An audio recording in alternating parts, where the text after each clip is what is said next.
So to my friends who are overseas trainers and midwives who are currently in the UK practicing as a carer or as a maternity support worker, don't stay there. You can still practice as a nurse or midwife in the UK. You are at a higher advantage as compared to overseas trainers and midwives who are still overseas and are not relocated to the UK. They are now going to send you an email to say, "Dear Cynthia, dear Nana, dear you, congratulations. We are pleased with your eligibility and you can continue with your registration."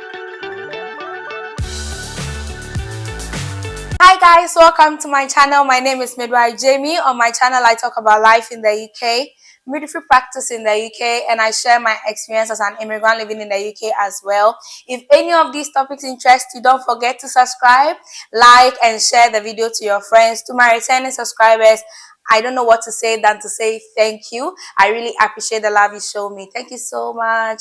If you are an overseas trainer or midwife currently living in the UK or overseas, there are still opportunities for you to join the UK NMC Register to practice as a nurse or midwife in the UK. The process is the same for those of us living in the UK already and those living overseas. These are the requirements you need to meet before you can join the UK NMC Register, irrespective of where you are living right now, whether you are in the UK or you are living overseas. So the first thing that you need is a valid passport. You cannot travel without a passport. You need your passport for a lot of things. You need it to register for your IELTS if you don't have a national ID. You need your passport when you're going to write your CBT. You need it for your registration. In fact, without a passport, forget about this process. So get yourself a valid passport that is not expiring within 6 months. You really don't know how long the process is going to take. So get yourself a valid passport. The next thing I'm going to talk about is that you need to clear yourself from your home country. I trained in Ghana, so I'm going to use Ghana as an example. So for Ghana, you need to buy your clearance from Ministry of Health Accra and fill your part. You need your training institution to fill a part for you, and you need your current employer to also fill a part for you. When these three parts are filled, you need an introductory letter from all the places of your work. So if you have been on transfer to 3 different places working as a nurse or midwife, you need introductory letters from all those places of work. I had worked in one hospital, so I got just one introductory letter. So depending on the number of hospitals you have worked in, you need to get introductory letters from all those hospitals and attach it to the form that you have filled. You need to write your staff ID on top of it. You need to take a passport picture in your required uniform also on top of it, and then you submit it to Ministry of Health. When it goes there, they are now going to make their own perusal and forward it to the NMC Accra for you. You need to follow up to find out if it's in NMC, so you can send them a mail or you can call them. I had to follow up. If not, nobody told me that your forms are already in NMC. Once your forms have gotten to NMC, you will need to make a payment of 550 cedis. They have specific banks like ADB, our Ghana Commercial Bank. So you need to pay that amount. They'll give you the draft. You need to take that draft to NMC Accra. Then they will issue you a receipt.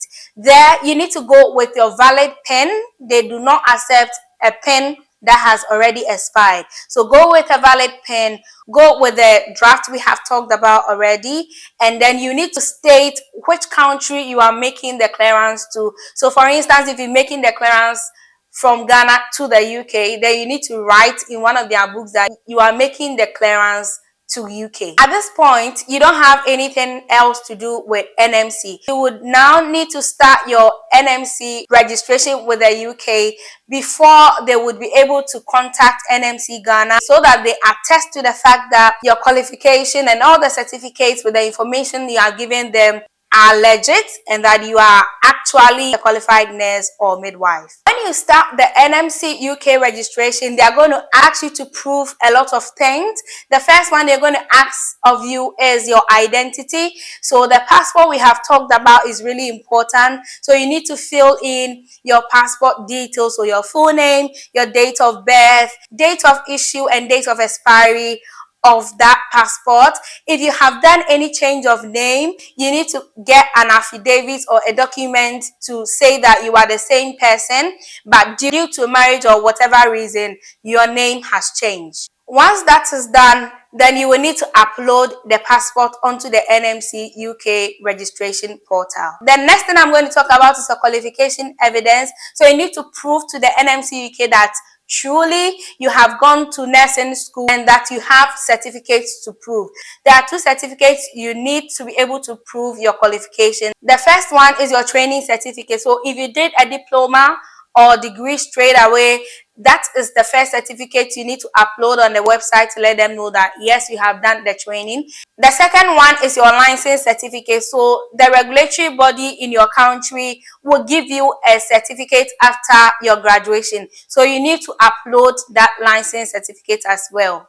If you did a diploma and did a degree as a top-up, the NMC UK requires your basic registration certificate. So you need to use your diploma certificate for this registration. The next thing that they would ask of you is your health evidence. You need to declare that you are healthy and you are fit to practice in the UK.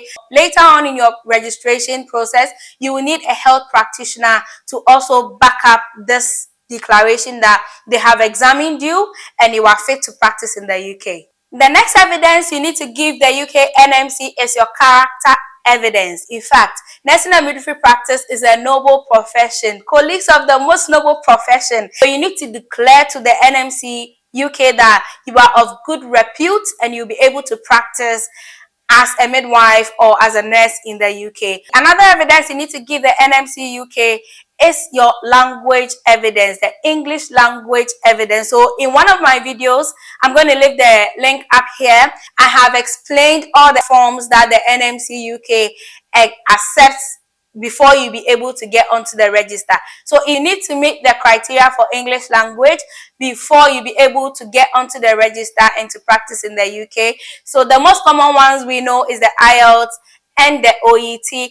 So if you are an overseas trained nurse or midwife who is living in the UK and working as a carer or maternity support worker, you can get the supporting information to back you up if you have narrowly missed your band score by 0.5, or if you have worked 1 full year or more in a healthcare setting. You can get your employer to give you evidence that you are practicing in English language and you communicate well. The next thing that the NMC UK would want to hear from you is declaring that you have proof of indemnity arrangement. So your employer that you'll be working with in the UK is going to sort that out for you. It's kind of a backup plan to help you practice safely. If anything goes wrong, they are going to be with you. They are going to help you out. So you need to declare to the NMC UK that when it comes to that, you are covered. Before I continue, let me just say this. You need to pay the initial payment of £140 with regards to your NMC UK registration before you can hear anything regarding your clearance. So the moment you have paid the £140, that is when the NMC UK is going to contact your home country NMC for the verification to be done. You need to start the NMC UK registration and make the initial payment before the NMC UK will contact NMC Ghana. If not, your forms are going to sit there forever. And the £140 is non-refundable. So just make up your mind that you are doing this process, you are in for it, because the moment you make your initial payment and you decide not to continue, you don't get your money back. If you meet the eligibility criteria with the NMC UK, they are going to send you an email to say that you have met the criteria and that you can complete your registration. And they are going to tell you in the same mail that Pearson VUE is going to send you a mail as to how you'll be able to prepare, arrange, book, write your CBT and pass. So that is a mail we call authorization to test. So they are telling you that you can now sit for your CBT and you can finally do your OSCE to be able to get onto the register. When you have passed your CBT and your IELTS, then you need to look for a job. I have a video on how you'll be able to land yourself a job in the UK with sponsorship without paying any money to anybody. Yeah, so watch that video and get your pen and paper, write all the tips down follow them, and I hope you get a job for yourself and come and join us practice as midwives or nurses in the UK. When you get to UK, that is when you need to do the OSCE. The OSCE examination is a practical examination that you're going to do in the UK. So you can do IELTS and CBT back home, but you cannot do OSCE back home. You cannot do OSCE overseas. You can only do OSCE in the UK. They have a lot of centers here. You can only do the OSCE in the UK. So to my friends who are overseas trainers and midwives who are currently in the UK practicing as a carer or as a maternity support worker, don't stay there. You can still practice as a nurse or midwife in the UK. You are at a higher advantage as compared to overseas trainers and midwives who are still overseas and are not relocated to the UK, because if you have practiced in a healthcare setting for a year, you can get your employer reference to scrap this IELTS and OET, all that stress from you, and then you just go ahead and write your CBT and OSCE to get your pen. So guys, coming to the end of the video, I want to say don't kill the dream. Don't kill the dream. Keep it up. If you've written one type of exam and you are not getting it, pursue it. Look at another option that can end you the band scores that you need, because you can get it. I've opened a Telegram page for this family, so I'm going to leave the link in the description. I'm able to answer questions real quick on Telegram as compared to TikTok, WhatsApp, Facebook, and the other social media platforms.